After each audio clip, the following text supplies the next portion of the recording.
이 분야 최고 전문가가 오셨으니까 먼저 네 간략하게 한 가지 여쭤보고 싶은데 일단 그 총평에 앞서서 이 두 나라가 세계 2강 국가 아니겠습니까? 이 두 나라가 만난 것 자체는 좋은 이벤트다 이렇게 볼 수 있을까요? 그렇죠. 어쩌든 간에 미중 갈등이라는 게 지금 이제 미중 간의 전략 갈등이 국제 정세를 좌우하는 최대의 그 핵심 문제거든요. 예. 그런데 둘이서 반목을 계속하고 있다면 지금 말씀하신 대로 세계 양강이기도 하면서 세계 2대 경제체란 말이죠. 그렇죠. 그러니까 이런 상황에서 이 두 나라가 어떤 모습을 보이느냐가 지금 그렇지 않아도 전 세계가 뭐 두 개의 전쟁에 시달리고 있고 또 경제 부진에서 헤어나지 못하고 있는데 네네. 뭐 이 전 세계 미국하고 중국만 있는 건 아니잖아요. 그렇죠. 그럼에도 불구하고 미중 간의 어떤 분위기를 갈등을 관리한다라는 분위기를 잡아나간다는 차원에서 국제 정세와 시장이 주는 메시지가 있는 거죠. 네네. 자, 그렇다면 일단 이번 정상회담의 총평을 먼저 한번 들어보고 그 후에 세세하게 하나씩 여쭤보겠습니다. 가장 큰 특징은 어쨌든 이번에 이제 시진핑 중국 국가 주석이 미국을 방문을 했어요. 네. 에이펙 때문에 갔지만 미국도 그거를 대접을 해서 또 에이펙 회의장에서 상당히 떨어진 데로 가서 이제 따로 하는 것 같은 그런 모양을 또 연출을 해줬고 네. 그렇다면 본래 이제 정상회담을 하면 어느 정도 주고받을 게 있어야 됩니다. 예. 근데 이제 미중 간에는 이미 해묵은 과제들이 많고 이게 어떤 형태로든 간에 결론을 내기가 다 어려워요. 네. 다만 작년 G20 회담 때 네. 그런 얘기를 했죠. 우리가 갈등이 많지만 바이든이 그런 얘기를 먼저 했습니다. 이 갈등이 충돌로 비화되지 않도록 관리를 하자. 여기에 대해서 이제 시진핑도 동의를 했고 예. 그걸 위해서 고위급 교류를 계속하자 그랬단 말이에요. 그런데 이제 기억나실지 모르겠습니다만 2월 초에 정찰 풍선 사건이 네. 터지면서 그게 이제 뒤로 좀 수년이 됐죠. 격추를 시켰던 그 사건 말씀이신 그래가지고 이런 전반적인 흐름 속에서 답보 상태에 빠졌단 말이죠. 그런데 그 올 초부터 이제 그 미중 간에 이렇게 놔두면 안 되겠다라는 생각을 하게 됐고 그래서 블링컨 미 국무장관 그다음에 제닛 옐런 재무장관 그다음에 또 중간에 기후특사 켈리 기후특사가 한번 갔었고 러먼드 상무장관까지 쭉 가면서 미중 간에 이제 해빙 분위기를 만들려고 노력을 했던 거죠. 그래서 소통을 일단 하자라는 데 대해서는 이제 공감대가 있었던 거예요. 그런데 네. 이 회담 결과를 보면 아시지만 소통은 있으나 양보는 없다죠. 네. 그러니까 내가 하고 싶은 말 충분히 했고 당신이 하고 싶은 말 내가 다 들었다. 이제 그런 메시지입니다. 그러니까 이런 갈등이 있음에도 불구하고 우리는 이 분위기를 잡아가겠다 이런 거니까 그걸 안 하는 것보다는 훨씬 좋죠. 항상 문제가 어디서 나오냐 하면 대화를 안 하게 되면 억측을 하게 돼 있거든요. 네. 무슨 생각을 하는지 모르니까. 그러나 이번에 바이든이 얘기했듯이 우리 문제가 생기면 전화기 들고 얘기하기로 했다. 한 라인을 개선한 거잖아요. 그러면 그런 정도로 나름대로 이 상황 관리에 대한 어떤 흐름은 가져갔다라는 점에서 일단 긍정적인데 그 내용에 있어서는 과거보다 한 발도 더 나간 거가 없다. 뭐 이렇게 크게 보시면 될 것 같습니다. 네. 그럼 각자 원하는 것에 대해서는 충분히 표현은 했다고 보시나요? 그렇죠. 표현은 충분히 했죠. 그리고 사실은 미중 간에는 해묵은 과제들이 굉장히 많이 있습니다. 예. 특히 이제 미국 같은 경우는 중국에 대해서 대만 문제라든지 인권 문제라든지 그다음에 군사 기술로 전용될 소지가 있는 첨단 기술에 대한 제약 이제 이런 것들을 계속 밀어붙이고 있고 중국은 그런 부분들이 결국은 이 미국의 지나친 수출 통제라든지 기술 통제라든지 이런 것들이 불공정 경쟁이고 중국의 발전을 저해하는 거다라는 생각을 갖고 있는 거죠. 그리고 가장 핵심적인 것은 중국의 입장에서 보면 대만 문제입니다. 네네. 대만은 중국에 속한다. 그리고 중화인민공화국이 중국의 유일 합법 정부다. 이게 이제 소위 중국이 얘기하는 하나의 중국 원칙이에요. 네. 근데 이제 미국은 거기에 대해서 동의를 하는 듯 하지만 사실 안 하고 있거든요. 그게 무슨 말씀이냐 하면 맞다. 중화인민공화국이 중국의 유일 합법 정부다. 그러나 대만도 있다. 그럼 이 상태는 현상이 유지가 돼야 된다. 네. 어느 일방이 일방적으로 이 현상을 변경하려는 시도에는 반대한다라는 소위 원 차이나 팔러시라고 그래요. 하나의 중국 네. 정책. 그러면 중국은 그런 거 다 필요 없다. 예, 미중 간에 수교하면서 세계 그 연합 성명이 있었거든요. 이때 전부 하나의 중국을 수용하지 않았느냐. 이걸 가지고 이제 갈등을 하는 겁니다. 근데 요번 회담은 네. 미국의 입장에서는 국방 대화, 국방 장관의 대화라든지 이렇게 군사 대화를 재개하는데 초점을 맞췄어요. 왜냐하면 작년에 기억하시겠습니다만 펠로시 미 하원 의장이 대만을 방문하면서 미중 간의 국방 채널이 단절이 됐거든요. 네, 네. 네. 그럼 이제 미국 입장에서 보면 미국에서 굉장히 멀리 떨어져 있잖아요. 그렇죠. 이 남중국해라든가 대만 해협이. 그런데 이런 소통 채널이 없으면은 우발적 충돌도 그렇고 뭐 예를 들어서 문제가 생기면 굉장히 미국에서 오는데도 오래 걸리고 그러니까 이걸 관리를 해야 된단 말이죠. 그래서 미국의 첫 번째 목표는 이번에 군사 채널 회복이었습니다. 네. 그거는 이제 나름대로 성과를 거뒀다고 보고 이거는 미국이 우리가 동아시아 지역까지도 영향력을 발휘한다라는 메시지를 주는 거니까 의미가 있는 거고 상대적으로 보면 중국은 사실 대만 문제 뭐 미국의 기본 원칙이 있어서 더 못 나갔고 더 핵심적인 것은 지나친 미국의 대중 기술 규제 네. 압박 이 부분을 조금 완화시키고 싶었던 거예요. 근데 네. 그 부분에 대해서도 바이든이 한마디로 잘랐죠. 미국과 중국은 경쟁 관계다. 네. 우리는 경쟁에서 이기기 위해서 노력하겠다. 아. 그 말에 다 들어있는 겁니다. 그러니까 결국 상대적으로 보면 중국이 얻어가는 게 없는 것처럼 보이죠. 네네. 그러나 이렇게 만나서 얘기하고 얼마든지 이 경제라든지 산업이라든지 최첨단 부분 이외의 부분에서는 네. 나름대로 더 이상 나가지 않았기 때문에 과거보다 더 강력하게 제재한다라고 하지 않았기 때문에 일정 부분 상황 관리하는 그런 부분으로 가는 거니까 중국어로서도 나름대로 의미가 있다 이렇게 볼 수 있을 것 같아요. 예.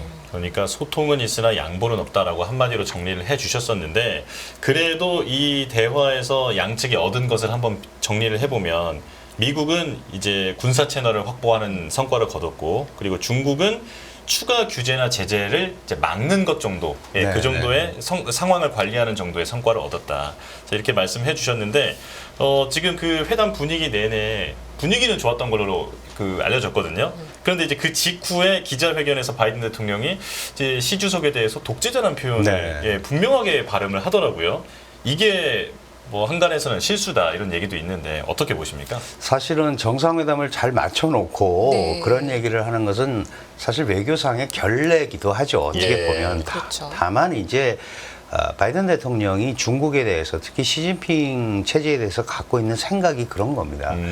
실제로 바이든 이전에 트럼프 대통령 때 그 2020년 5월 31일, 23일에 그 소위 국가안보 전략 보고서를 냈는데 아주 네. 간단하게 중국을 규정했어요. 중국은 독재 정권이고 경제는 약탈 경제다. 1대1로 같이 도와주는 척하면서 실제로는 경제권을 뺏어온다. 네네. 그래서 미래를 함께 할 수 없는 나라다라는 게 트럼프 시대의 대중 그 소위 규정이었어요. 예. 바이든 대통령도 똑같습니다. 왜냐하면 기본적으로 중국에 대한 강력한 정책을 펼치는 것이 특히 내년 11월 대선을 앞두고 그 강경 이미지를 가지고 가는 것이 미국의 중산층과 미국의 경제를 위해서 일정한 역할을 한다고 생각을 하니까 그렇게 강력하게 하는 거거든요. 네. 그러니까 그 독재자를 실수한 거일 수도 있지만 다분히 미국의 국내적으로 네. 뭐 내가 이렇게 호락호락하게 물러난 게 아니고 나는 분명하게 중국에 대해서 그런 견제 심리를 가지고 있고 거기에는 변함이 없고 계속 경쟁을 할 거고 우리가 이길 것이다. 그거는 중국의 지도자가 독재자이기 때문에 그렇다. 독재 정권이기 때문에 그렇다. 바이든은 아시다시피 민주, 자유, 개방, 소위 미국적 가치를 강조하는 사람이란 말이죠. 그러니까 그런 것들이 설사 실수를 했다고 하더라도 기본적으로 중국에 대해서 갖고 있는 인식이 그대로 드러난 거다 이렇게 봐야 될 것 같습니다. 아, 네네. 자, 그래서 이제 지금 말씀해 주신 대로 서로 한두 개씩 주고받기도 하고 분위기도 조금 이제 차가워질 뻔도 하고 지금 상당히 지금 애매한 상황인 것 같은데 그 조금 전에 말씀해 주셨던 그 군사 채널의 그 복원 있잖아요. 이게 구체적으로 어떤 의미를 가지는 것이기에 우리가 주목해야 하는 것인지 조금 더 자세히 설명해 주실까요? 네, 그 미중 간에 이제 대립이 여러 가지가 있는데요. 특히 이제 남중국해라는 데 많이 들어보셨죠? 네. 사실은 이 남중국해는 우리한테도 굉장히 중요합니다. 우리가 중동에서 이제 원유가 들어오는데 호르무즈 해협을 거쳐서 말레카 해협을 거쳐서 남중국해, 그다음에 대만 해협으로 이렇게 해서 한국과 일본으로 들어오거든요. 그러니까 우리하고도 사실 관계가 있는 데인데 어쨌든 그 남중국해의 공해라는 개념이잖아요. Public Sea. 네. 네. 이거는 다 같이 써야 되는데 중국이 구단선이라는 걸 통해서 남중국해의 대부분이 자신의 영해라고 선언을 했죠. 네. 그러다 보니까 그 안에서 항행의 자유 작전을 하고 있습니다. 이건 공해니까 예. 우리가 다닐 수 있다. 그리고 필리핀이나 베트남이 또 얘기하는 자신들의 영해가 있어요. 이게 당연히 중첩이 되겠죠. 이제 이런 상황에서 아무도 관리를 할 수가 없는 거죠. 필리핀이나 베트남이나 말레이시아나 이런 나라들이 중국과 1대1로 대적하기는 너무 어렵거든요. 그러니까 미국에게 SOS를 칠 수밖에 없는 거고 그래서 ARF라는 아세안들의 안전보장회의에 미국이 옵저버로 매번 참가한단 말이죠. 예. 그런데 지금 작년 펠로시 사건 이후로 끊어져 버린 거예요. 네. 그러다 보면은 통제가 안 되잖아요. 그러니까 어떤 형태로든 간에 이 군사 채널을 복원해서 군사적 얘기를 하는 것이 소위 미국이 그토록 강조하는 동맹에 대한 방기, 동맹을 포기하지 않는다라는 메시지를 주는 거거든요. 네. 그러니까 단순하게 미중 간의 어떤 이 소위 군사 채널 복원 의미보다 더 크게 미국의 자산이라고 할 수 있는 동맹 관계를 유지하면서 중국을 견제하는 그런 큰 틀을 만드는 거기 때문에 미국이 굉장히 그 부분에 대해서 공을 들였다 이렇게 보시면 될 것 같습니다. 예. 근데 여기서 이 대목에서 제가 본 기사에서 의미가 있게 봤던 것 중에 궁금했던 부분이요. 중국이 수년간은 대만을 상대로 군사 행동을 할 계획이 없다. 네. 이 말은 왜 굳이 수년간은 할 계획이 없다. 이런 말은 왜 한 걸까요? 미국 이제 중국의 대만 침공이 네. 이제 주로 시나리오가 나오고 이러는 것들이 그렇죠. 네. 보시면은 미국의 서태평양 사령부에서 주로 나옵니다. 네. 그러면서 이제 2027년이 인민해방군 창건 100주년이고 또 그 해가 시진핑이 혹시 한 번 더 하면 사선을 시도해야 되는 시기다. 그렇다면 네. 전리품이 필요하고 그런 것 때문에 2027년이 대만 침공의 어떤 유력한 해가 될 수 있다, 해가 이런. 되겠다. 네. 이렇게 얘기를 했기 때문에 네. 다만 이제 중국 입장에서는 우리는 그런 계획을 갖고 있는 적이 없다라고 지금 얘기하는 거죠. 네. 그래서 그 수년간이라는 말은 바로 그 의미입니다. 그리고 사실은 그 전쟁, 뭐 러시아 우크라이나 전쟁에서 봐서 아시지만 그렇게 쉽지가 않죠. 그렇죠. 전쟁을 해서 무조건 이긴다는. 물론 장기적으로 대만이 중국을 이길 방법은 별로 없어요. 그러나 대만을 방어해줘야 된다라는 바이든의 약속과 문서로 1979년에 이 중국과 미국이 수교하고 대만과 단교를 하지 않습니까? 미국이 의회에 대만 관계법이라는 걸 만들어 놨어요. 이 대만 관계법은 결국은 대만을 지켜주겠다는 법이거든요. 네. 그러니까 이게 자칫 양안 간에 문제가 발생을 하면 미국의 개입을 불러올 수 있습니다. 그럼 벌써 이게 복잡해지죠. 네. 그 다음에 대만 해협이라는 135km에 달하는 바다가 있단 말이죠. 네. 물론 이제 미사일 공격하고 이러겠지만 거기 건너오기가 쉽지가 않죠. 표적이 되니까. 네. 또 대만도 세계에서 8번째 크루즈 미사일을 자체 개발한 국가예요. 네. 그러니까 사거리가 2,500km 정도 되는 미사일을 가지고 있단 말이죠. 그러면 베이징, 상하이가 전부 사정권에 들어와 있고 삼엽댐도 들어와 있고 뭐 그런 일은 안 벌어지겠지만 예. 그러니까 이게 이런 상황에서 과연 그런 여러 가지 어려움을 감수하면서 전쟁을 할까?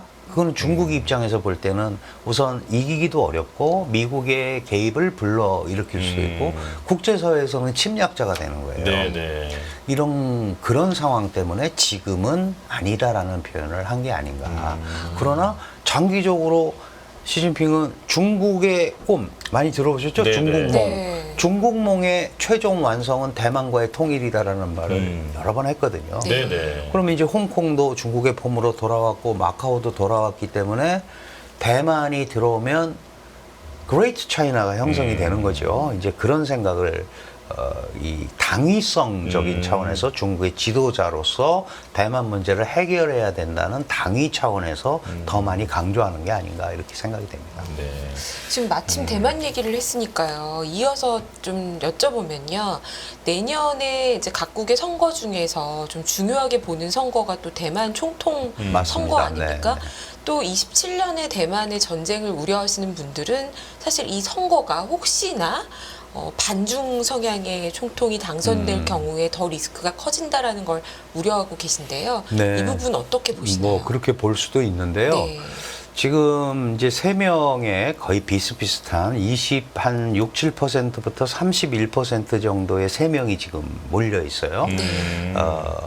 지금 집권당인 민주진보당 후보와 그다음에 민중당이라는 당의 후보가 있고 그다음에 국민당 후보가 있습니다. 그런데 엊그저께 국민당 후보와 민중당 후보가 단일화에 합의를 했어요. 네. 그래서 어떤 식으로 단일화할 건지가 이제 18일 날 결과가 나오는데 네. 어쨌든 이렇게 되면은 민주진보당이 사실 8년간蔡英원 총통이 했잖아요. 예. 그래서 정권이 바뀔 가능성이 사실은 옛날보다 커졌죠. 네. 근데 더 큰 문제는 뭐냐 하면 이 세 사람이 다 중국 정책이 비슷해요.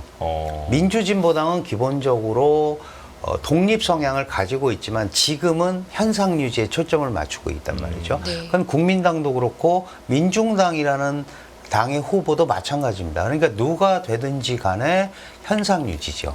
그리고 강력한 중국에서 벗어나는 탈중국 정책을 강력하게 실시하기가 어려워요. 네. 결국 이제 그런 차원에서 본다면 누가 되더라도 이 지금과 크게 상황이 달라지지 않는데 다만 그 민주진보당이라는 당은 그 당헌의 그 민주진보당의 목표는 대만 공화국 건설이다라는 조항이 있어요. 그게 네. 이제 대만 독립하는 거거든요. 네. 그러면 중국은 대만이 독립을 하거나 독립에 준하는 행위를 하거나 또는 대만 문제에 외세가 개입하면 무력 사용을 배제하지 않겠다라는 얘기를 하고 있는 거죠. 네. 그럼 거꾸로 얘기하면 이 세 가지를 하지 않으면 그런 기회가 줄어드는 거죠. 이제 그런 차원에서 이 뭐 무력 사용의 어떤 흐름이 분명히 있지만 그런 실질적인 그런 무력을 사용하는 일이 벌어질 개연성은 상대적으로 조금 약하다고 봐야죠. 그래서 저는 대만 위기가 좀 과장돼 있다라고 생각을 하고 있습니다. 예. 교수님 그런데 그 뭐 대만 얘기는 뭐 적당히 하고 이제 넘어가긴 해야 될 것 같긴 한데 이걸 궁금해하시는 분들이 있거든요. 그러니까 지금 이스라엘도 전쟁하고 있고 우크라이나도 전쟁하고 있으니까 네. 공백 아니냐 지금. 이때 중국이 대만을 노릴 수 있다. 이런 우려에 대해서는 어떻게 보십니까? 충분히 그럴 수 있죠. 그럴 수 있는데 이긴다는 보장이 첫째 없습니다.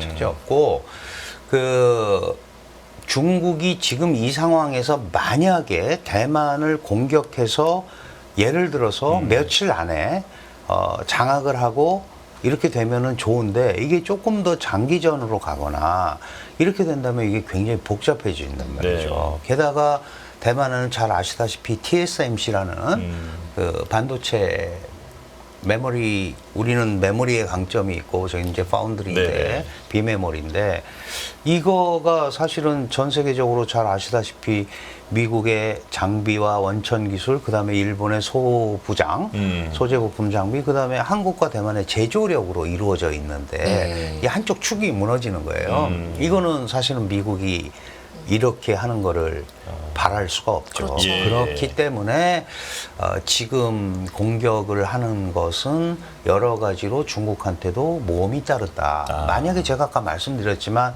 이게 시진핑이 중국 국가주석이 코너에 몰려서 돌파구를 마련하려고 하거나 또는 뭐 자기 사선을 위해서 전리품이 필요하다고 했는데 만약에 잘못되면 거꾸로 자신의 명을 재촉하는 네네. 오히려 마이너스 효과가 날 수도 있거든요. 그래서 그렇게 하기는 쉽지 않을 것 같은 생각이 들고요. 또 하나 이제 민간에서 나오는 얘기는 그렇게 강압으로 이 대만을 복속시키면 그 다음에 통치를 어떻게 하려고 하느냐. 그런 식으로 해가지고는 제대로 통치가 안 되고 계속 거기에서는 다양한 형태의 저항 운동이 일어나고 그럴 수도 있는데 네. 그러면 그게 중국의 그 미래에도 마이너스 영향을 끼칠 거 아니냐 뭐 이런 얘기도 있습니다. 그래서 뭐 벌어지지 말라는 법은 없죠. 네. 왜냐하면 푸틴이 다 안 한다고 그랬는데 우크라이나를 했잖아요. 그렇죠. 그러니까 그런 것처럼 개연성은 언제든지 있습니다. 다만 이제 전체적인 흐름으로 우크라이나 상황하고 대만 상황은 다르니까 예. 네. 그 국제적 위상도 뭐 위상이라는 게 대만은 국가로 인정도 못 받지만 어쨌든 지경학적인 중요성을 가지고 있고 그 다음에 그 중국에게도 마찬가지지만 미국에게도 대만은 굉장히 중요한 지역입니다. 지도를 잘 놓고 보시면 그렇죠. 일본 오키나와 열도가 쭉 와서 대만이 있고 그다음에 저 밑에까지 해남도 그다음에 인도차이나 반도가 필리핀 이렇게 생기는데 만약에 대만이 중국의 품에 들어간다고 하면 오키나와 열도에서부터 저 밑에까지 공백이 생겨요. 네. 그렇네요. 그러면 미국 입장에서 보면 이거는 이제 미국 입장에서는 서태평양이겠죠. 네. 서태평양 작전이 불가능해진단 말이죠. 그래서 그 아까 말씀드린 1979년에 대만 관계법을 딱 했을 때 대만의 별명이 하나 생겼습니다.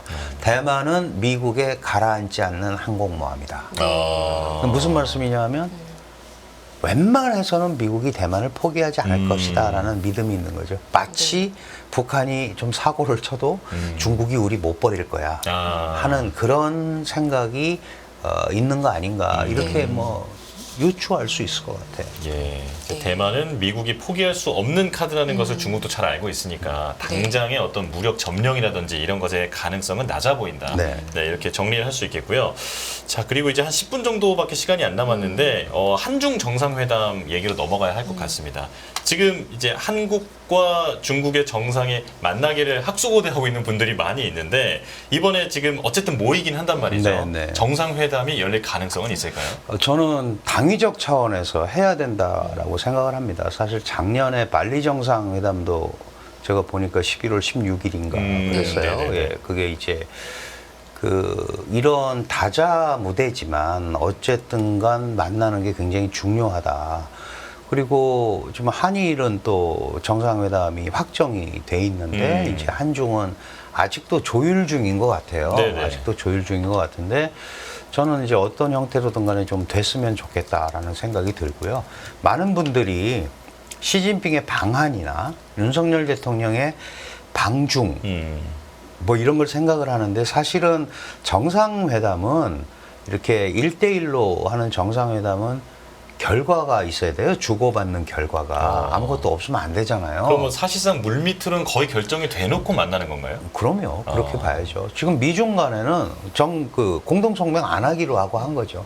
우리 논의하고 요런 거 정도는 합의를 하고 나머지는 공동 기자회견에서 자신의 입장을 밝히는 이제 되게 그런 식으로 하거든요. 네. 그러나 양자 정상회담 특히 한중 같이 이렇게 지금 어떻게 보면 서로를 상당히 필요로 하는 대목이란 말이에요. 거기다가 미국과 중국이 근본적인 문제 해결은 가지 못했더라도 네. 어쨌든 분위기를 이렇게 다잡아가면서 소통 분위기로 가면 그거는 당연히 한국한테도 공간이 좀 생긴단 말이죠. 네. 지금 우리 정부가 기본적으로 생각하는 거는 북핵에 대한 위협을 벗어나기 위해서 우선 한미동맹을 강화하고 한미일 삼각공조를 강화해서 그 부분을 해결한 다음에 이제 이 소위 중국과의 관계 개선 뭐 이렇게 나서겠다라는 게 아마 시간표였던 것 같고 그거는 중국도 똑같습니다. 우선 내가 미국하고 얘기를 충분히 한 다음에 거기 공간이 남으면 뭐 한중일 이것도 가보겠다. 그래서 저는 이번에 좀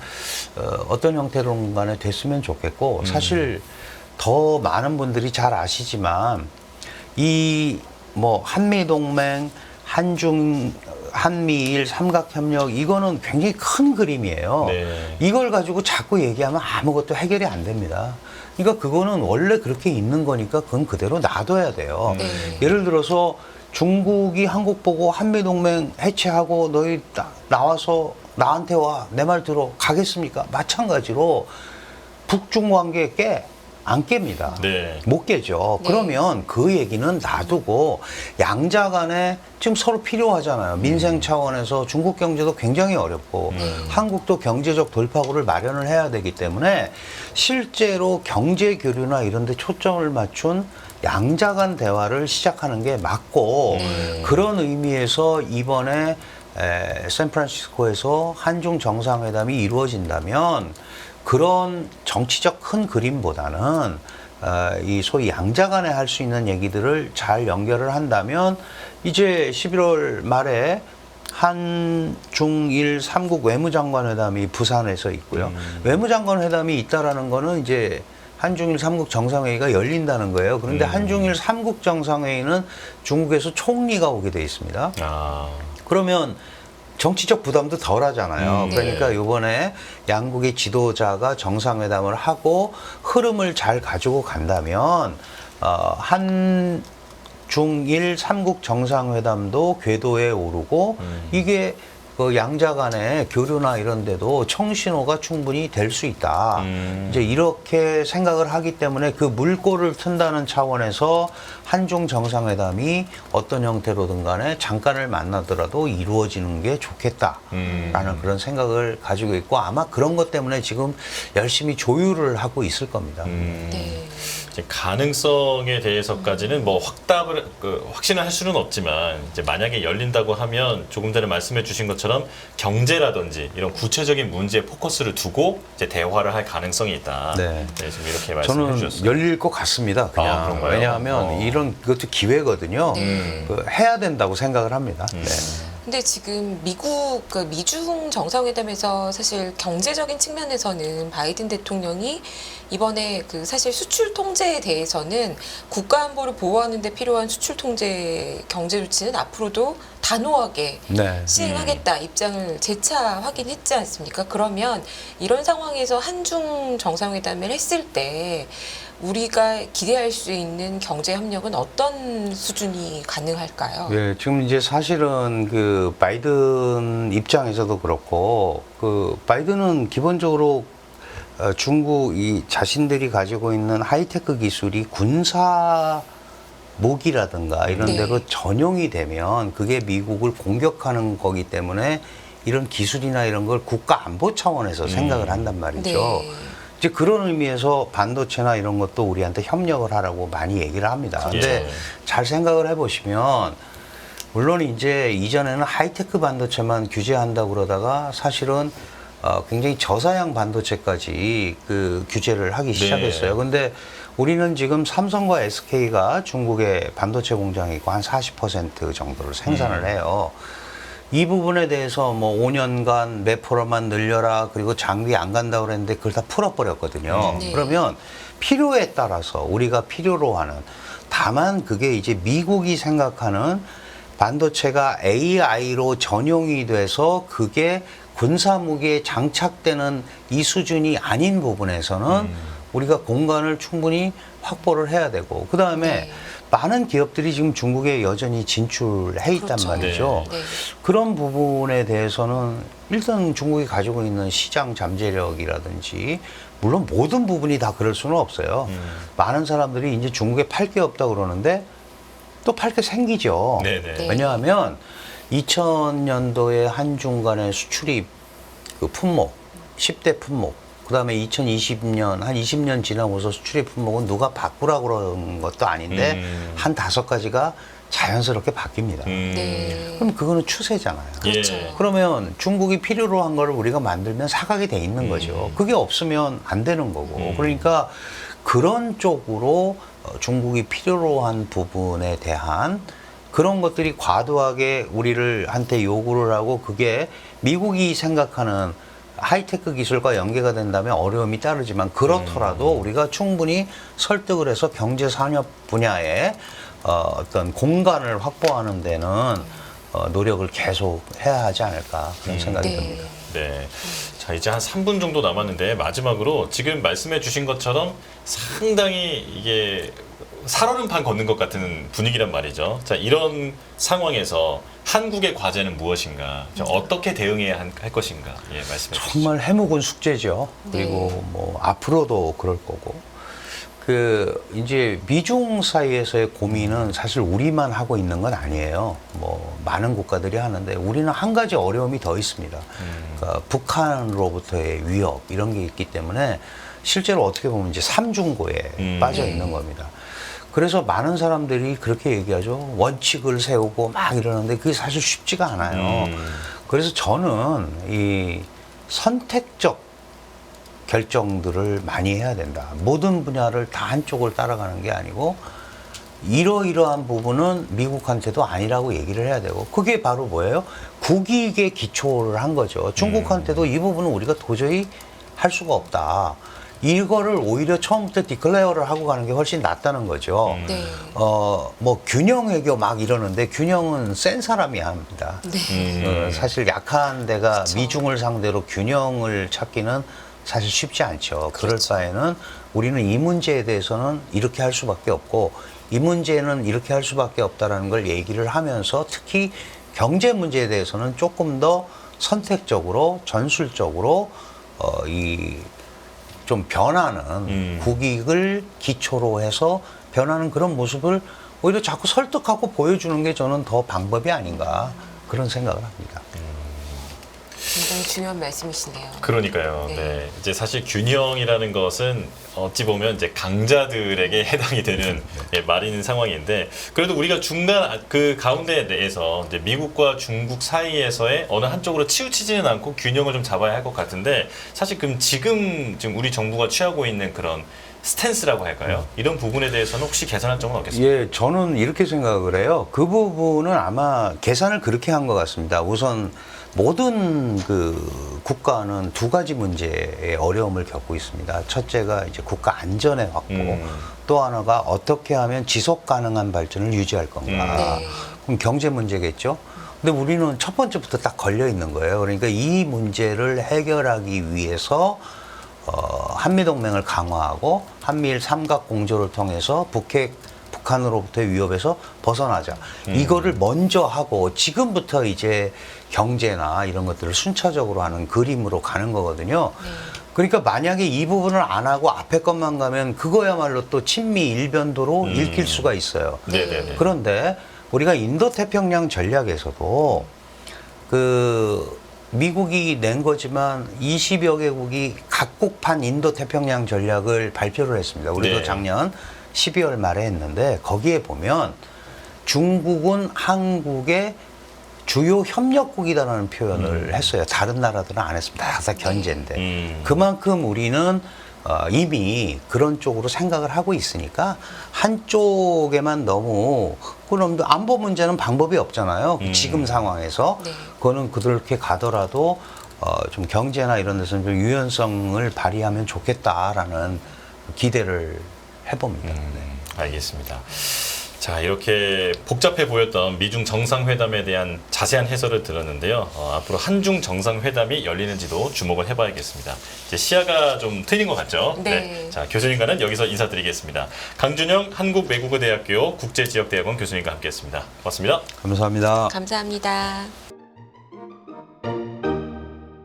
안녕하세요. 이승입니다. 더 많은 영상을 보고 싶으신 분들은 화면 오른쪽에 있는 구독 버튼을 눌러주시기 바랍니다. 그리고 영상을 보시면서 좋아요는 필수인 거 아시죠? 항상 인포맥스 라이브를 사랑해주셔서 감사합니다.